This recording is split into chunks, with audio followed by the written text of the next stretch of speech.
પરબતભા ઘેર છે જુદાવાળા. હા ઘેર થી ઓહો આવો આવો આવો જય ગુરુ મહારાજ. જય ગુરુમાં ઠીક છો બાપુ શાંતિ. શાંતિ શાંતિ મોજ મોજ આજ તો મજા આવી ગઈ તમે તમારા દર્શન મારે છે એટલે મને તમારા દર્શન છે, તમને મારા દર્શન, તમારા દર્શન દુર્લભ છે.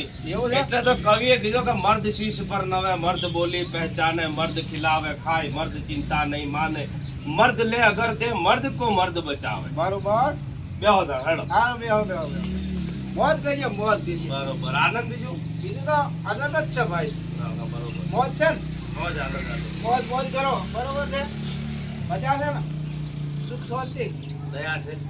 બાળ બચ્ચા બધા મોજ આનંદ.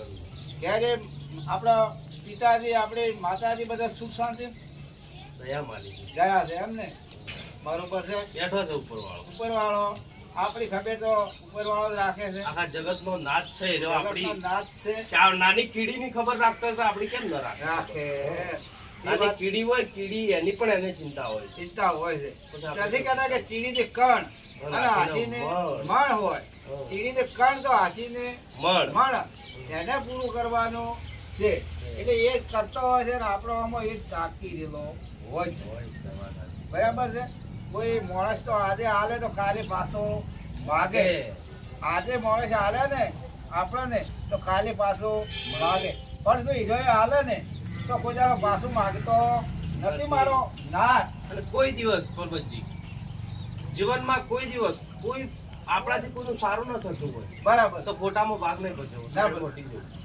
હટી જવું પડે પણ ખોટામાં ભાગ નહીં. કારણ કે જે આપણે કર્મ કર્યું છે કર્મ હાથ પેઢી સુધી આપણે છોડવાનું નથી. નથી એ વાત ભગવાન કૃષ્ણને પણ કર્મની ગતિ તો ભોગવવી જ પડી. ભોગવવી જ પડી નકર ભગવાન રામચંદ્ર આખી જગતનો નાથ કહેવાય. નાશ કહેવાય એને 14 વર્ષનો વનવાસ ના કરવો પડ્યો. કરવો પડ્યો હા હા ભગવાન કૃષ્ણ હતા એમને પાછળ એમની દ્વારકા ડૂબી ગઈ, બરોબર એમના યદુકુળનો નાશ થયો. થઈ ગયો કર્મની ગતિ ભોગવવી પડી. ભોગવવી નકર જગતનો નાથ હતો એ. બરાબર હવે બીજું હું તમને શું કહો કે તમે ધંધા પાડી શું કરો છો ધંધામાં મારે કેટલ ફીડ પશુ આહારનું કે પંજાબનું દોણ, પંજાબનું દાણ છે એના અંદર હું વસ્તીને માહિતી આપું છું, બરાબર. સલાહ સૂચન આપું છું બરાબર કે આ પંજાબનું દાણ ખાવાથી દૂધ ફેટ SNF માં સુધારો થાય છે, સુધારો થાય છે પશુના બોડીનો વિકાસ થાય છે, બોડી શરીરનો આમ વિકાસ. શરીર મજબૂત બને હા અને શરીર મજબૂત બને તો એ દૂધ આપવા ઉપર સક્ષમતા બને. હા હા અને અત્યારે આપણા ગુજરાતના અંદર કેવું છે ખબર હે? બરાબર ગુજરાતના પશુપાલકો વર્તમાનમાં માને છે, ભવિષ્યમાં નથી માનતા. માનતા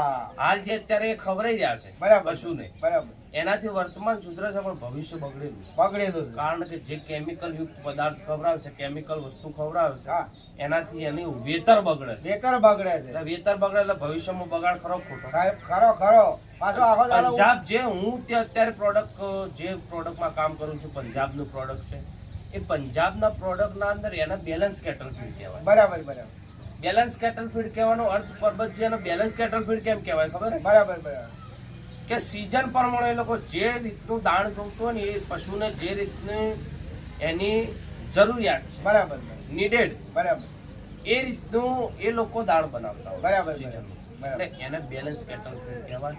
એ આખું સ્ટીમ થઈને આવે છે, બરાબર પશુના ડાયજેસ્ટ ના અંદર એ સુધારો કરે છે, પાચન તંત્ર ના અંદર. બરાબર બરાબર અને પાચન તંત્ર જો પશુ હોય કે માણસ હોય, બરાબર પાચન તંત્ર સુધેલું હશે ને તો જ એના શરીરનો વિકાસ હશે. વિકાસ થાય બાકી જેનો અપચો હશે ને જેનું પાચન તંત્ર સુધેલું ના હોય એના શરીરનો કોઈ દિવસ વિકાસ નહીં. થતો અને આપણે જે અત્યારે ખવડાય છે વેતરમાં બગાડનું કારણ કે એનો અપચો થતો હોય. બરાબર બરાબર લગભગ પશુના પેટમાં બે અઢી દિવસે એ પાચન થતું હોય. થતું હોય અને આપણું જે બેલેન્સ કેટલ ફીડ છે પશુના શરીરના અંદર કન્વર્ટ થવા માંડે. કન્વર્ટ થવા મળે પણ વસ્તીને શું ના ખાવાના પ્રોબ્લેમ આવે એટલે છૂટી પડે. તૂટી પડે પણ ના ખાવાનો પ્રોબ્લેમ આવે તો 15, 16, 20 દાડા તમે મિક્સમાં ખવડાવો. ડીશમાં ખવડાવો હા, અને એનું રિઝલ્ટ લ્યો એનું રિઝલ્ટ મિક્સમાં ખવડાવો. બરાબર કારણ કે ના ખાવાનું કારણ કે એના અંદર દવાઓ મિનરલ મિક્સચર પાવડર નાખેલા આવે છે, એના ગર્ભના અંદર સુધારો થાય એના માટે એના અંદર દવાઓ નાખે દવા દવા દવા એટલે એનો વિકાસ થાય. વિકાસ. જ્યાં જ્યાં પણ પંજાબનું દાણ છે ત્યાં તમે એમના તબેલા જોઈ લો. અત્યારે તમે આપણા અંબાજીઓમાં દર્શન કરવા જો ને હા હા અંબાજીમાં જઈએ એટલે આજુબાજુ મુમનવાસ થોર કરનાળાઓનું તમે આજુબાજુ તબેલા જો એટલે તમને એવું લાગશે કે અંદર હાથી ઉભેલા છે. હા હા અંદર મસ્ત મસ્ત ભેજો હોય છે ગાયો બરાબર ભેંસો કે કારણ કે એ લોકો પંજાબ ફીડથી જ કામ કરે. હા અને ગાયો શંકર ગાયો બહુ હોય છે હા. ભેંસો પણ બહુ હોય છે સારી હોય. બહુ સરસ આમ મજબૂત હોય અત્યારે છે જો આપણા ગુજરાતના અંદર કેન્સરનું પ્રમાણ વધી ગયું છે એનું કારણ શું? બરાબર કે આ કેમિકલ વાળું વસ્તુ આપણે ખવડાય એટલે આપણા બાળકનો શારીરિક ને માનસિક વિકાસ અટકી જાય. અટકી જાય છે. વાત સાચી. વાત સાચી? બરાબર બરાબર. એના કારણે ગુજરાતના અંદર કેન્સર આપણે આપણા સ્વાર્થ માટે પશુને ગમે તે ખવડાવી દઈએ. બરાબર બરાબર. પણ પશુ એ વસ્તુ છે, પશુ નિસ્વાર્થ છે. બરાબર. પશુ છે એ પરમાર્થ માટે જ એને જન્મ લીધેલો છે. જન્મ લીધેલો. તમે એને બહારથી લાવીને કચરો ખવડાવો તો એ તમને આપણે સાંજે ખાવું પડે એને. તો પણ તમને સાંજે દૂધ જ આપે. દૂધ જ આપે પણ એ લોહી ના કચરો આપે. ના આપે કે લોહી ના આપે. લોહી ના આપે. તો પછી દૂધ જ શા આપે. માટે આપણે પશુ આપણી સંપત્તિ છે. અહીં કા બોલે છે એ પશુ બોલતો નથી ને આપણે જેવું ખવડાવે ખાય પણ જો એને આપણે સમજીને જો એને સારી રીતે ખવડાવો સારો આહાર આપીએ તો આપણું દૂધ પણ સારું ચોખ્ખું આપણે પીવા મળે અને આપણા બાળકે પણ ચોખ્ખું પીએ અને પણ એને પણ ખાવામાં મન દુખે નહીં. પશુને પણ બોલે નહીં પણ એનું જો સારું ખાવા હાલ્યું હોય તો એનું મન દુખે. વાહ વાહ વાહ. એનું મન રાજી રાજીને રાજી રે ઠેર અને ભગવાનના ઘર. ભગવાનના ઘર બધું રાજી રે પછી એને ખુશી મળતા તમે રાખ જેવું ખવડાવો હા. તો પણ એને ખાવું પડે. હા. કેમ ખાવું પડે? ખુશી મળતા ખાવું પડતું હોય. અને જો કદાચ જો સારું તમે આપણે ખાવા બેહ્યા ને તો અસલ રોટલી હોય, ચોપડેલી હોય, સારું શાક હોય, જોડે દહીં હોય અને મસ્તીનો શીરો બનાવેલો હોય અને ખાવા બેસીએ પછી એને ના જોવે. તો એને ના જોઈએ આપણે આવું અને આપણા ખાવા- કરતા એનું પેટ મોટું હોય. એનું પેટ મોટું હોય. આપણે આટલું આટલું નાખીએ ને આટલું આટલું નખે છે, આપણે રાજી છે તો એ પણ સારું ખોરાક હોય તો એ રાજી તો થાય ને. વાત સાચી. હે? સરસ સારો ખોરાક મળે તો એને દૂધ પણ સારું આપી શકે. આપી અને લઈ શકે. શકે. બહુ પેદાશ થાય. અને દૂધ ના એસે ને બેસે ને તૂટે નહીં. એસામાં ના તૂટે, હા. દૂધ પાછું ના આવે. પાછું ના દૂધ આવે. એકદમ ચીકાશ વાળું બાળકના જે આપણે વિકાસના અંદર વૃદ્ધિ થાય.